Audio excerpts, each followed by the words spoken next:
त्याच्या तुम्ही काँग्रेसचा उल्लेख केला काही दिवसांपूर्वी केला होता. मराठी माणूस ते कॅम्पेन राबवलं होता. आशिष शेलारांनी ट्विट केलंय की मतदाराखोऱ्यातल्या मराठी माणसांनी मशालीला आईस्क्रीमच्या कोणासारखा. ठीक आहे.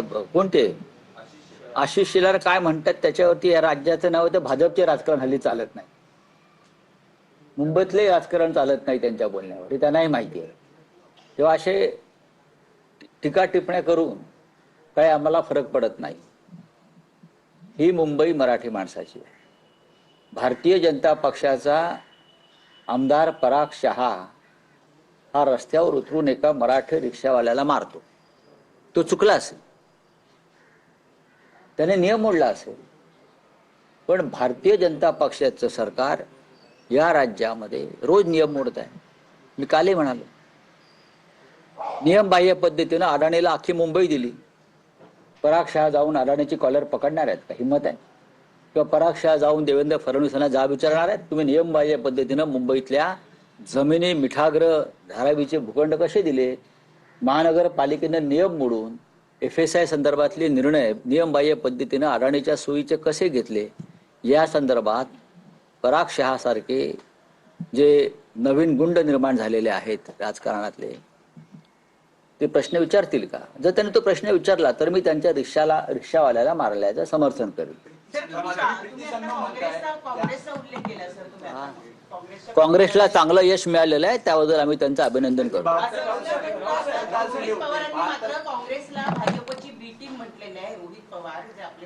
बघा, हा एक लक्षात घ्या, हे स्थानिक पातळीवरती काही वेगळा विचार कुठे झाला असेल त्याच्याविषयी मी म्हणणार नाही, पण ओव्हरऑल काँग्रेसला चांगलं यश मिळालेलं आहे आणि त्याबद्दल त्यांचं आम्ही अभिनंदन करतो. काँग्रेस येतंय तुमच्या बरोबर, काय काही बोलणं झालं? हे निकाल पाहता असं वाटत नाही का की महाविकास आघाडी आणि मनसेनं एकत्र असावं? कारण आमची खूप इच्छा आहे की महाविकास आघाडीमध्ये कोणत्याही प्रकारे मतभेद असू नयेत आणि राज ठाकरे यांच्यासह मुंबई महानगरपालिकेत आम्ही लढावं, म्हणजे काँग्रेसला आम्ही आवाहन केलेलं आहे. पण काँग्रेसच्या नेत्यांना मुंबई स्वतंत्रपणे लढायची आहे. मुंबईच्या बाहेर ते एकत्र यायला तयार आहेत, मुंबई सोडून.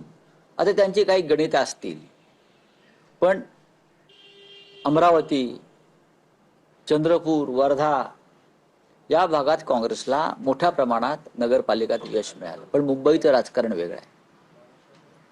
आम्ही त्यांना वारंवार आवाहन करतो की आपण एकत्र लढलं पाहिजे. जर भारतीय जनता पक्षाचा पराभव करायचा असेल तर आपल्याला एकत्र येणं गरजेचं आहे, मतभेद बाजूला ठेवून.